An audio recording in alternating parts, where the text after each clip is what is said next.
perlu saya sampaikan kepada halayak ramai, halayak Indonesia, ada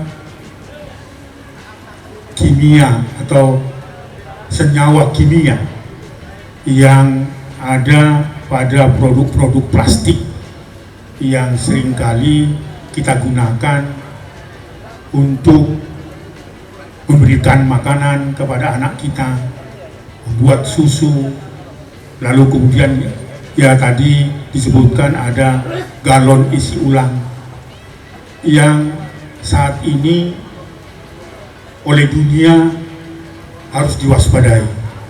Apa itu?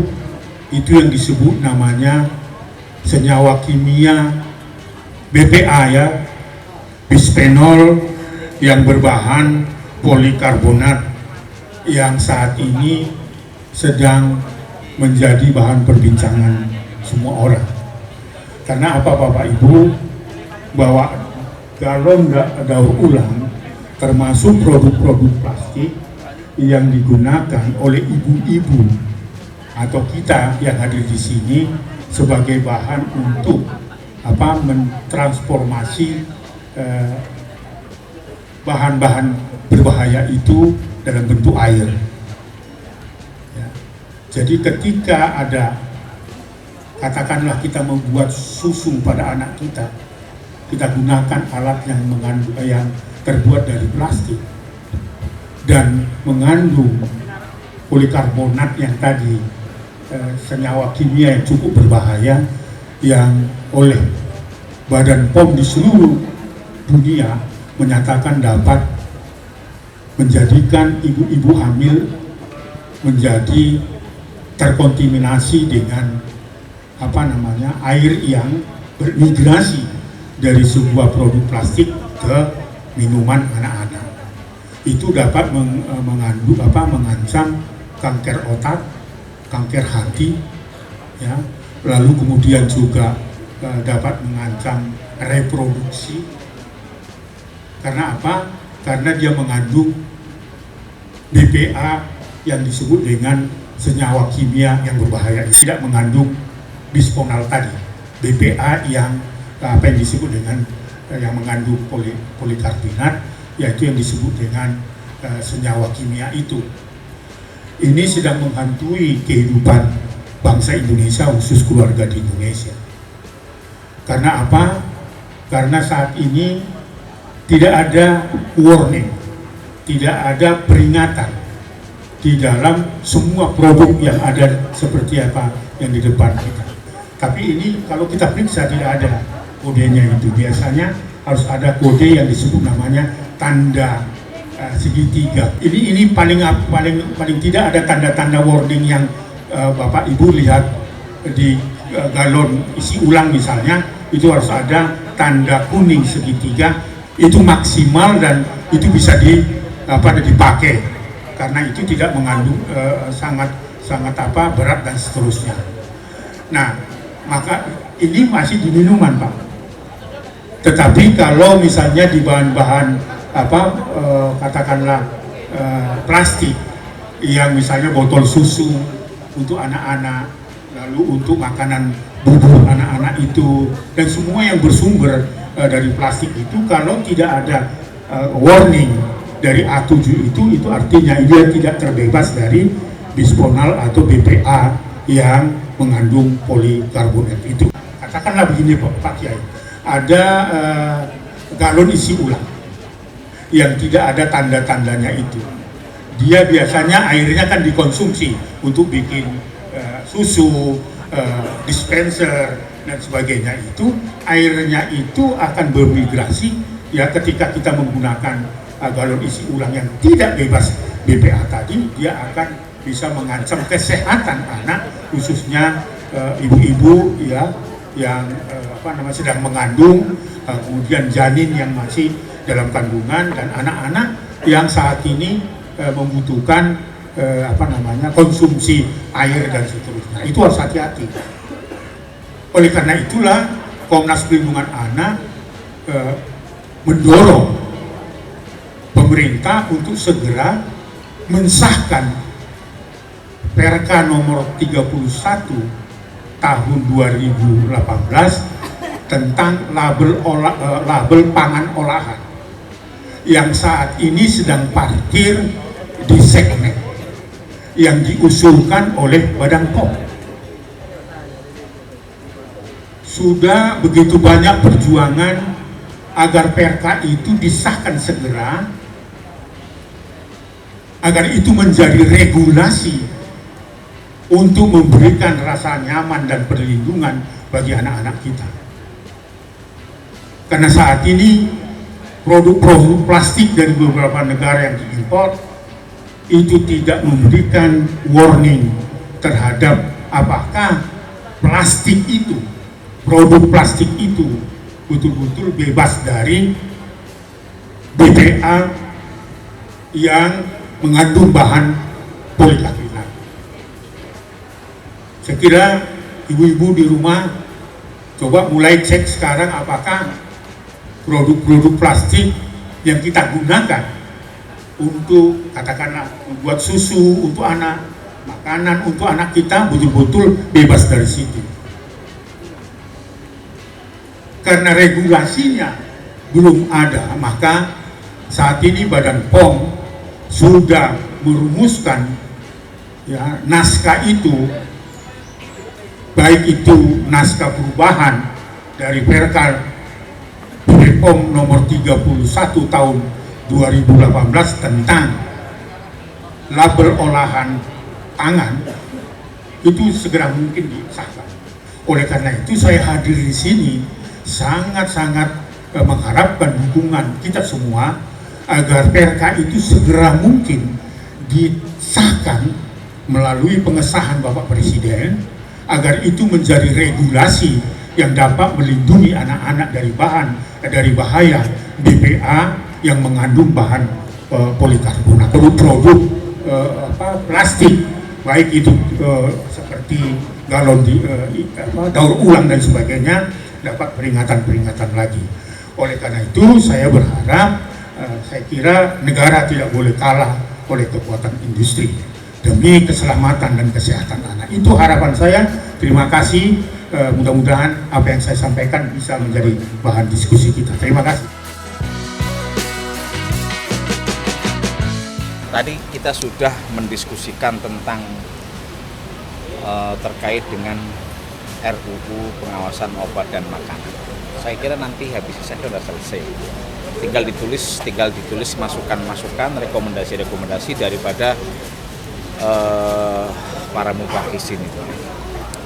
Nah, nanti kita serahkan bagaimana rekomendasinya, ya nanti kita akan segera membuat rekomendasi-rekomendasi. Soalnya kayak dari forum kali ini, dari kita sendiri kira-kira target atau target dari LBM sendiri yang ingin dicapai dari setidaknya dalam forum ini kita bisa menghasilkan satu rekomendasi ya untuk memberikan masukan kepada RUU pengawasan obat dan makanan. Karena setelah ini juga kita ada dua kasus lagi, ada dua isu yang akan kita bahas. Yang pertama terkait dengan soal i'anah 'alal ma'siyah. Yang kedua soal kesaksian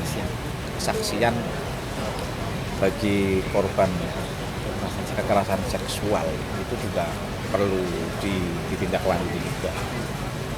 Ya nanti kita akan lihat waktunya juga kan masih memungkinkan atau tidak. Tetapi yang jelas isu yang pertama ini memang isu krusial.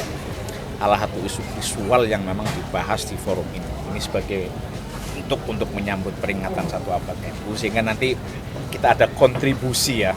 Karena kan menyangkut soal obat dan makanan itu kan menyangkut soal hajat hidup orang banyak. Makanya memang perlu ada penguatan pengawasan soal obat dan makanan, terutama ya disebut dengan post market ya. Begitu beredar itu kan memang nggak susah pengawasannya. Makanya memang harus diperkuat karena beberapa kasus yang terjadi belakangan itu kan juga agak apa ya, menunjukkan bahwa ada kelemahan dalam pengawasan obat dan makanan.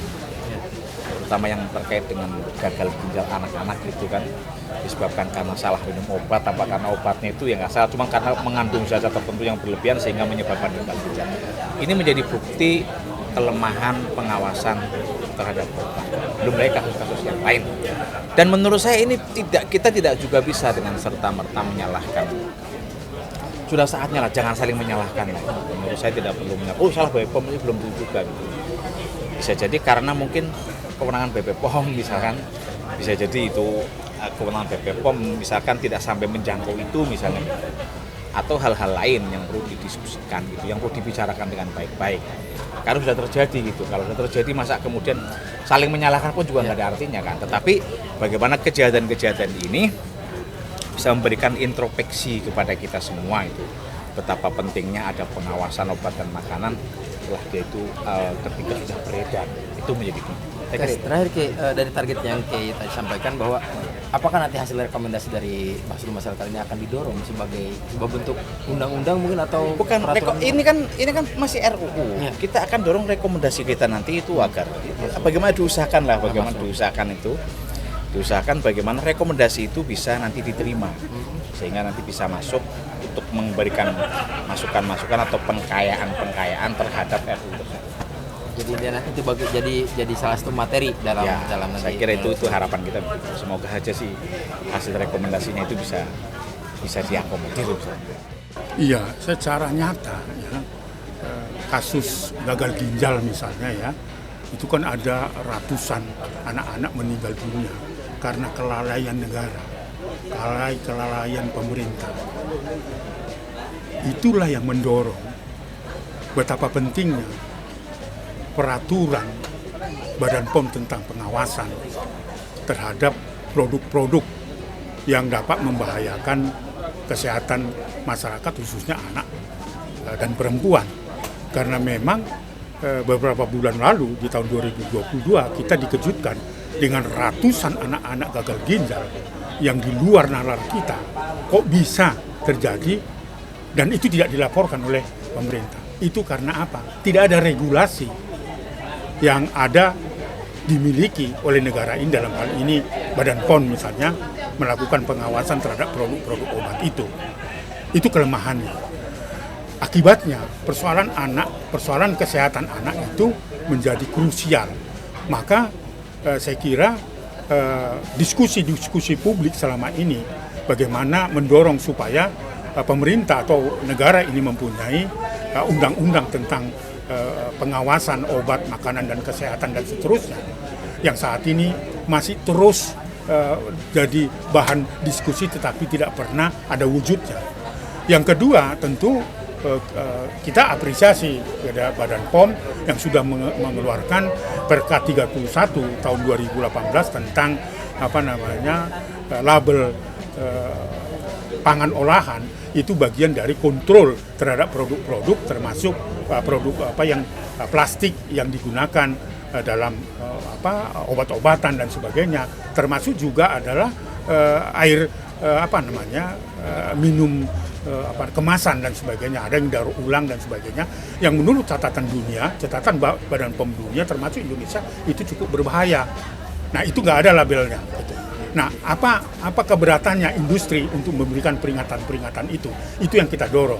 Tapi sayangnya sampai hari ini Seknek itu belum menyerahkan naskah peraturan 31 2018 kepada Presiden yang harus disahkan dulu sehingga itu menjadi regulasi Badan POM untuk lebih punya kewenangan untuk mengawasi produk-produk yang bentuk kemasan plastik dan seterusnya. Dari diskusi ini tadi kan dipaparkan juga progresnya seperti apa dan kondisinya seperti apa. Kalau Pak Adi sendiri melihatnya seperti apa, Pak? Itulah kelemahan proses membuat sebuah peraturan atau undang-undang yang sesungguhnya sudah menjadi urgen dan kebutuhan dari masyarakat. Ya ini saya takutnya RUU itu bisa 2 tahun, 3 tahun, 4 tahun gitu, sama seperti kita juga terus berjuang tentang waktu itu masih RUU tindak pidana kekerasan, kan begitu lama dan berdebat dan sebagainya. Ini juga akan masuknya kekuatan industri untuk mempengaruhi naskah atau artikel-artikel yang ada yang harus disusun di dalam RUU itu. Ini yang harus kita antisipasi. Jadi pertemuan dalam rangka 1 abad NU itu, ini saya kira akan memberikan masukan supaya apa? Supaya kita bisa menangkal kekuatan industri mempengaruhi isi dari undang-undang itu.